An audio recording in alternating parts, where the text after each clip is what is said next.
ओम नमः शिवाय। प्रिय दर्शकों, बात मिथुन राशि की करेंगे, 1.5 वर्ष की करेंगे और 1.5 वर्षों में काया पलट होगा। भाग्य स्थान में राहु है और एक ग्रह, 9 ग्रहों में से एक ग्रह आपकी कुंडली में अगर अच्छा है, उसमें भी शनि, राहु, गुरु, केतु जैसा बड़ा ग्रह अगर अच्छा है और गोचर में अच्छा हो गया हो, आपके लग्न कुंडली में अच्छा हो, तो जीवन बन गया, आप सफल हो गए, एक सफलतम व्यक्तियों में से एक हैं आप।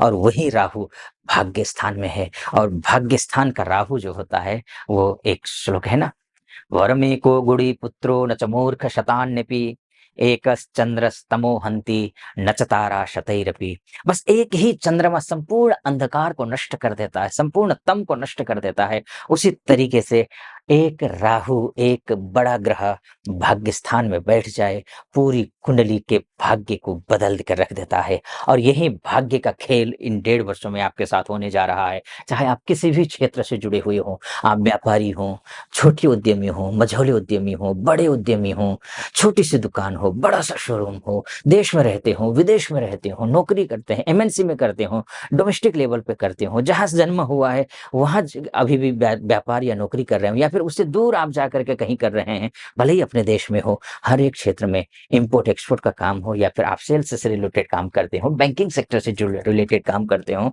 आप न्यायाधीश हो, वकील हो, आप किसी भी सेक्टर में हो, राहु है ना भाग्य स्थान का। भाग्य कहीं भी हो, किसी भी क्षेत्र में आप हो, भाग्य के साथ, भाग्य का साथ होना तो जरूरी होता है ना। और वो भाग्य आपका साथ देता हुआ दिखाई दे रहा है, क्योंकि शनि के नक्षत्र, शनि की राशि में, माफ कीजिए, शनि की राशि में ही राहु बैठे हैं। और शनि और राहु के बीच में रिश्ते अच्छे होते हैं। और शनि की विशेषता है, वो भाग्य स्थान में बैठे भाग्य की वृद्धि करेंगे। बस एक ही बात के ध्यान रखना, एक ही बात का ध्यान रखना है।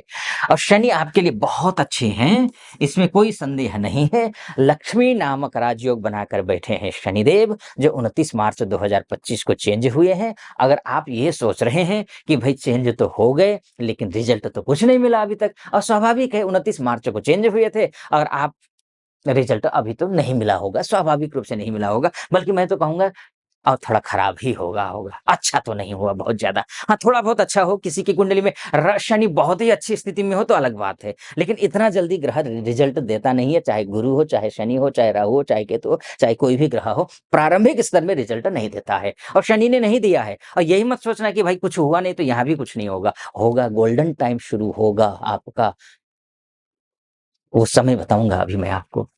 लेकिन देखिए, भाग्यम फलति सर्वत्र न च विद्या न च पौरुषम। भाग्य अच्छा होना जरूरी होता है, जिस किसी भी क्षेत्र में है आप उसमें। और राहु इन 1.5 वर्षों में आपके लिए भाग्योदय करवा रहा है, और विस्तार से बताऊंगा, आइए इसको। राहु कोई खगोलीय पिंड है नहीं, ये एक छाया ग्रह है।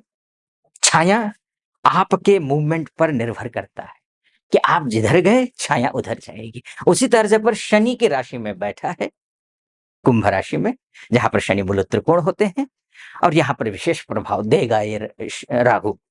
एक दूसरी बात, भाग्य स्थान में बैठे हैं, यानी कि भाग्येश का फल देंगे शनि का। बस एक ही चीज का ध्यान रखना है, अपने कर्म को अच्छा रखिएगा, एक ही निवेदन रहेगा, क्योंकि शनि की राशि में बैठा है। राहु भ्रम का ग्रह है। ये अल्प ज्ञान का ग्रह है। भ्रम कब होता है? जब अल्प ज्ञान होता है तभी होता है, या फिर आपको अधूरा ज्ञान हो, या फिर आपको मिथ्या ज्ञान हो, है ना? मिथ्या है, आपको पता ही नहीं है, लेकिन आपको लग रहा है कि भई मुझे तो नॉलेज है। उस स्थिति में, भ्रम की स्थिति में पहुँच जाएँगे, तो भ्रम की स्थिति जो होगी ना, वो आपके लिए खतरनाक होगी। तो आपको सबसे पहला काम तो ये करना है कि जिस किसी भी क्षेत्र में हैं आप, उस क्षेत्र में आपको सफल बनने के लिए खूब नॉलेज गेन करना है। आधा अधूरा नॉलेज से आपको असफलता मिलेगी, भ्रम की स्थिति में बने रहेंगे, सामने चीज़ें पड़ी होंगी, अचीव नहीं कर पाएँगे। बोलते हैं ना, ये सामने पड़ा हुआ है लेकिन ले नहीं पा रहे। दिखेगा सामने सब कुछ, आप तक नहीं पहुँचेगा। राहु ये करेगा, इसलिए जिस किसी भी फील्ड में है, नॉलेज प्रॉपर रखिए। भ्रम की स्थिति खत्म, न्याय कीजिए, आचार, विचार, व्यवहार, संस्कार को अच्छा रखिए। ये राहु शानदार रिजल्ट देगा आपके लिए। आगे क्या-क्या होगा और बताऊँगा, उससे पहले एक निवेदन करना चाहूँगा। यहाँ तक पहुँचे हैं, अगर आपको मेरा विश्लेषण सटीक लग रहा हो, तो चैनल को सब्सक्राइब कर दीजिएगा। वीडियो को लाइक और कमेंट बॉक्स में जाकर के महादेव का भक्त हूँ और गर्व से कहता हूँ महादेव का भक्त हूँ, कृपा आप पर भी बनी रहे ऐसी मेरी कामना। हर हर महादेव 5 बार, 11 बार, 21 बार, जो भी श्रद्धा बने आप लिख दीजिएगा। चलिए आइए फिर से वापस लौट करके विषय पर आता हूँ। तो राहु देखिए, अब विदेश में अगर आप हैं या विदेश जाने के प्लान कर रहे हैं या एमएनसी में काम करते हैं, राहु शानदार है। अच्छा, 9वें भाव में बैठने की वजह से डोमेस्टिक लेवल पे भी अच्छा है। अक्सर होता क्या है कि राहु जो होता है, राहु या कोई भी ग्रह हो, या तो व्यक्ति को स्वदेश में फायदेमंद होता है, वो ग्रह फ़ायदा देता है, या फिर विदेश में फ़ायदा देता है। लेकिन अब की स्थिति 1.5 वर्ष ऐसे हैं, स्वदेश में भी फ़ायदेमंद है ये और विदेश में भी फ़ायदेमंद है। यानी कि आपका जो प्लान है, उस प्लान के मुताबिक आप चलिए, आपको सफलता मिलेगी। चाहे विदेश में आप ग्रीन कार्ड को लेकर, पीआर को लेकर के, या फिर प पैसों को लेकर के, नौकरी को लेकर के, अनेक प्रकार की समस्याओं का सामना अगर आप कर रहे हैं, बहुत सारे हैं हमारे भाई, बंधु, माताएँ, बहनें हैं जो विदेशों में रहते हैं और संघर्ष कर रहे हैं।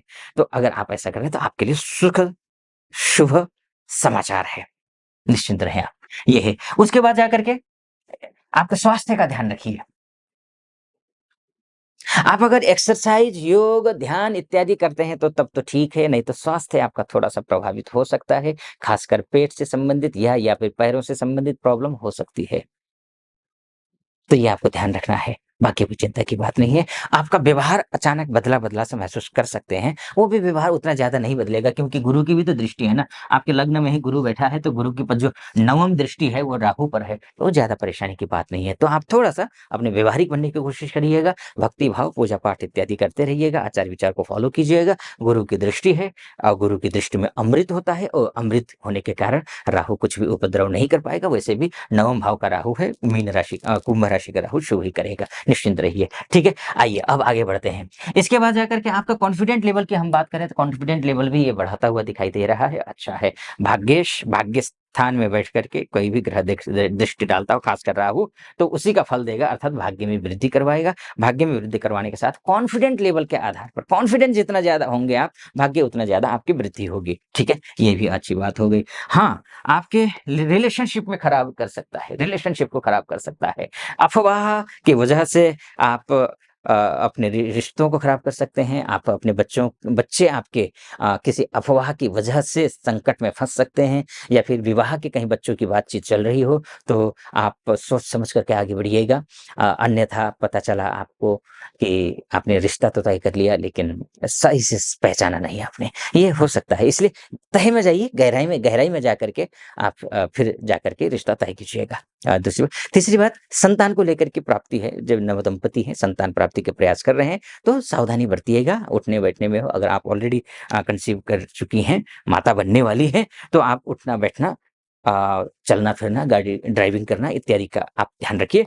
ये रखेंगे तो ठीक रहेगा, कोई चिंता ज़्यादा है नहीं। सावधानी बरतने पर ठीक हो रहा है, कोई चिंता की बात नहीं। क्योंकि गुरु की भी तो दृष्टि है ना, गुरु की दृष्टि होने की वजह से राहु की दृष्टि उतना ज़्यादा मायने नहीं रखती है। गुरु सँभाल लेंगे, सब कुछ सँभालते हुए दिखाई दे रहे हैं, निश्चिंत रहिए आप। आप बिज़नेस हो, व्यापार हो, इसके बाद जाकर के आपकी नौकरी हो, प्रमोशन इत्यादि हो, इसके सब के लिए गुरु की दृष्टि की वजह से राहु और मजबूत होगा और बेहतर रिज़ल्ट देता हुआ दिखाई दे रहा है।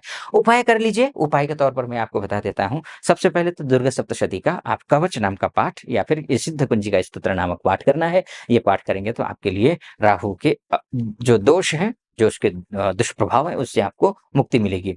एक दूसरी बात ये है कि आप ये कर सकते हैं तो अच्छी बात है, नहीं तो आप अपने वज़न के बराबर जौ का तुलादान कर दीजिए। है ना? शनिवार या पूर्णिमा के दिन तुलादान कर दीजिए, दूसरी बात। तीसरी बात जो है, ये भी नहीं कर पाते हैं तो ओम भ्राम भ्रीम भ्रौम सः राहवे नमः, इस मंत्र का जाप कर लीजिए। 1 माला पर डे कर लीजिए, या तो ऐसे विधान तो पूरा अलग माला जप करने का है, लेकिन 1 माला आप कर लीजिए ये। तो इतना कर लीजिए, बाकी ईश्वर की कृपा आप पर बनी रहे ऐसी मेरी कामना। आप अपनी कुंडली दिखाना चाहते हैं, क्योंकि वास्तव में आपकी कुंडली ही सब कुछ है। ये तो मैंने बस मार्ग बताया है आपको, आपकी कुंडली सब कुछ है। आप अपनी कुंडली दिखाना चाहते हैं, महिला हो या पुरुष हो, देश में रहते हो या विदेश में रहते हो, तो नीचे नंबर है, उस नंबर पे कॉल कीजिए, व्हाट्सएप कीजिए, मेरी टीम से बात कीजिए, अपॉइंटमेंट ले लीजिए, मैं स्वयं आपकी कुंडली का विश्लेषण करूँगा। सटीक लगा हो, सब्सक्राइब, लाइक और कमेंट ज़रूर कर दीजिएगा। फिलहाल अनुमति दीजिए। ओम नमः शिवाय।